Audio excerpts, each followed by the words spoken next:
Super strength.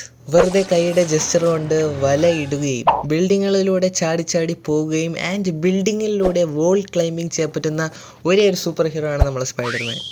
And പിന്നെ കുറച്ചില്ല കുറേ വർഷങ്ങളിടയ്ക്ക് കുറേ സ്പൈഡർമാൻ മൂവീസ് വന്നിട്ടുണ്ട്. ഇൻഫാക്റ്റ് ആദ്യമേ വന്ന സ്പൈഡർമാൻ ട്രിലോജി കഴിഞ്ഞിട്ട് പിന്നെ അത് റീബൂട്ട് ചെയ്തു. ആൻഡ് നമ്മൾ അമേസിങ് സ്പൈഡർമാൻ വന്ന് ആൻഡ് അതും പിന്നെ റീബൂട്ട് ചെയ്തിട്ടാണ് ഇപ്പം ടോം ഹോളണ്ടിൻ്റെ സ്പൈഡർമാൻ നിൽക്കുന്നത്. But out of all these trilogies എന്തുകൊണ്ടാണ് അമേസിങ് സ്പൈഡർമാൻ ദ ബെസ്റ്റ് ആണെന്നാണ് ഇന്ന് ഞാൻ പറഞ്ഞത്. Maybe this may be very controversial. കാരണം കുറേ അവർക്ക് ഡിഫറെൻറ്റ് ഒപ്പീനിയൻസ് ആയിരിക്കും. കാരണം ചിലവർക്ക് ടോബി മെഗ്വാറിൻ്റെ സ്പൈഡർമാൻ ഭയങ്കര ഇഷ്ടമുള്ളവർക്കുണ്ട് ബിക്കോസ് ഹീസ് ദ OG. പക്ഷേ ആൻഡ്രൂ ഗാർഫീൽഡ് ക്യാരക്ടർ എന്ന് പറഞ്ഞാൽ ഏറ്റവും ഇൻറ്റൻസ് ആയിട്ടുള്ള ഒരു ക്യാരക്ടറാണ്. ബിക്കോസ് അയാളുടെ പീറ്റർ പാർക്കർ എന്ന് പറയുന്ന ക്യാരക്ടറിനകത്ത് സിനിമയിൽ കാണിച്ചതെന്ന് വെച്ചാൽ എന്ന് പറഞ്ഞാൽ out of all the Peter Parkers ഇതായിരുന്നു ഏറ്റവും ബെസ്റ്റ്. കാരണം ഈ ഒരു സ്പൈഡർമാന് ശക്തി അല്ലെങ്കിൽ അയാളുടെ പവേഴ്സിൻ്റെ ഒറിജിന് ഒരു കാരണമുണ്ട്. അല്ലാതെ നമ്മൾ ടോബി മെഗ്വാറിൻ്റെ സ്പൈഡർമാൻ നമുക്ക് അറിയാം, സ്റ്റാർട്ടിങ് കാണിക്കുന്നില്ല എവിടുന്നോ ഒരു കളർഫുൾ ആയിട്ടുള്ള മഴവിലായിട്ടുള്ള ഒരു സ്പൈഡർ വരും ആൻഡ് ഇയാളെ കടിക്കും, ഇയാൾക്ക് പെട്ടെന്ന് ശക്തികൾ അൺലോക്ക് ആവും.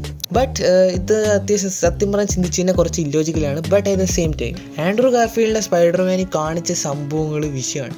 ലൈക്ക് നമുക്കറിയുന്നില്ല, നമ്മൾ അമേസിങ് സ്പൈഡർമാൻ 1ൻ്റെ സ്റ്റാർട്ടിങ്ങിൽ നമ്മൾ ഈ പീറ്ററിൻ്റെ അച്ഛനായ റിച്ചാർഡ് പാർക്കർ ഒരു പ്ലെയിൻ ക്ലാഷിൽ മരിച്ചു.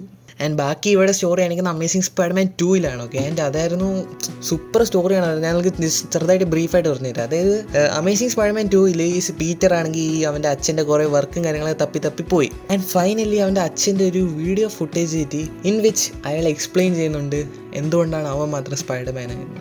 ലൈക്ക് നിങ്ങളെ ചിന്തിച്ചു നോക്കി, ഇതിനകത്ത് അവൻ സ്പൈഡർമാൻ ആവാൻ ഒരു കാരണമുണ്ട്. ലൈക്ക് സിനിമയിൽ പറയുന്നത് ഈ ഒരു റിച്ചാർഡ് പാർക്കർ ഒരു കുറേ എക്സ്പെരിമെൻറ്റ് നടത്തി ആൻഡ് ഫൈനലി അയാൾ ഒരു സക്സസ്ഫുൾ എക്സ്പെരിമെൻറ്റ് നടത്തി. ഓക്കെ, ഇൻ വിച്ച് അയാൾ ഹ്യൂമൻസിന് സ്പൈഡേഴ്സിൻ്റെ പവേഴ്സ് കൊടുക്കാനുള്ള ഒരു വഴി കണ്ടുപിടിച്ചു. അതായത് സ്പൈഡേഴ്സിൻ്റെ എല്ലാ abilities like super fast agility, super fast speed, super healing capacity and അതുപോലെ വലയിടുന്ന ശക്തി, അതുപോലത്തെ എല്ലാ സംഭവങ്ങളും ഹ്യൂമൻസിൽ വരുത്താനുള്ള ഒരു വഴി അയാൾ കണ്ടുപിടിച്ചു.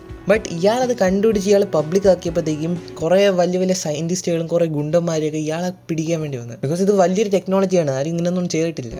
അങ്ങനെ ഈ ഒരു സംഭവം ആളുടെ കയ്യിൽ എത്തിപ്പെടാതിരിക്കാൻ വേണ്ടി ഇയാൾ ചെയ്തെന്നത്, ഇയാളാണെങ്കിൽ ആ ഒരു ശക്തികളെല്ലാം ഇയാളുടെ ബ്ലഡ് ലൈനിലേക്ക് കോഡ് ചെയ്തു.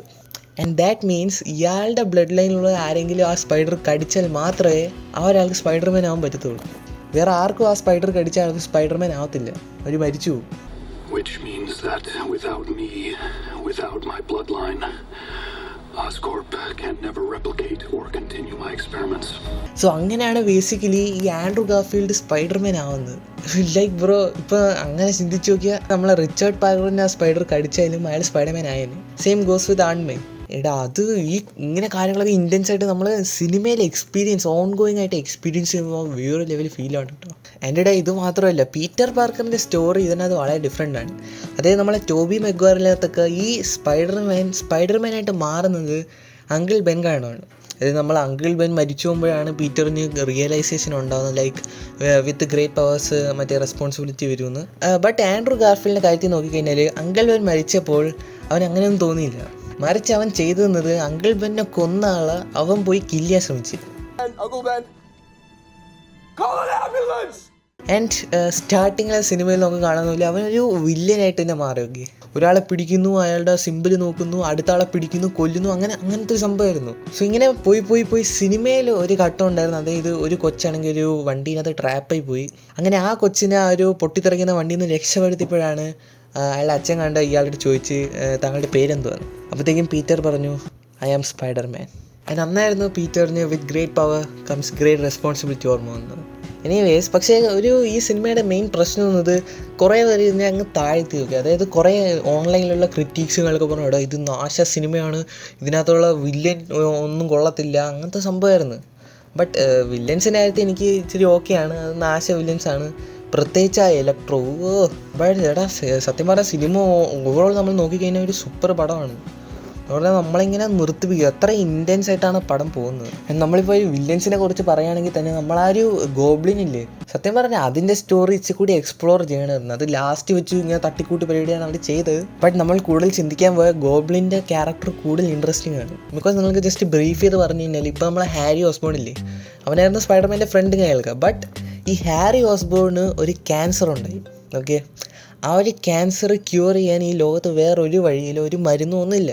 സോ ആകെ ഇയാൾക്ക് ഓസ്കോർപ്പ് ചെയ്യുമ്പോൾ മനസ്സിലായ കാര്യം എന്നത് ആ ഒരു സ്പൈഡർമാൻ്റെ പവേഴ്സ് ഇയാൾക്ക് അൺലോക്കായ ഇയാളുടെ ആ ഒരു ക്യാൻസർ ഹീലാവും. ബിക്കോസ് സ്പൈഡർമാൻ്റെ one of the biggest power എന്നത് സെൽഫ് ഹീലിംഗ് അല്ലെങ്കിൽ ഫാസ്റ്റ് ഹീലിംഗ് ആണ്. അതുകൊണ്ടാണ് സ്പൈഡർമാൻ ഇത്രയൊക്കെ വിത്ത്സ്റ്റാൻഡ് ചെയ്യാൻ പറ്റുന്നത്.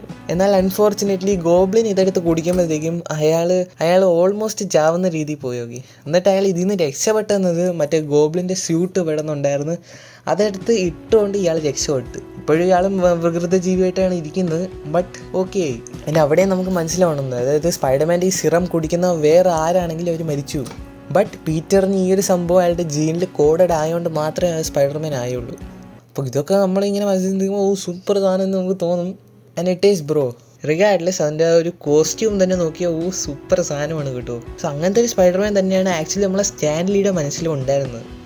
അപ്പോൾ നിങ്ങൾക്ക് എന്താണ് തോന്നുന്നത്? നിങ്ങളുടെ ഫേവറേറ്റ് സ്പൈഡർമാൻ ഏതാണ്? ടോം ഹോളണ്ട് ആണോ, ടോബി ആണോ, അതോ ആൻഡ്രൂ ആണോ? Do comment down below and I will see you very very soon.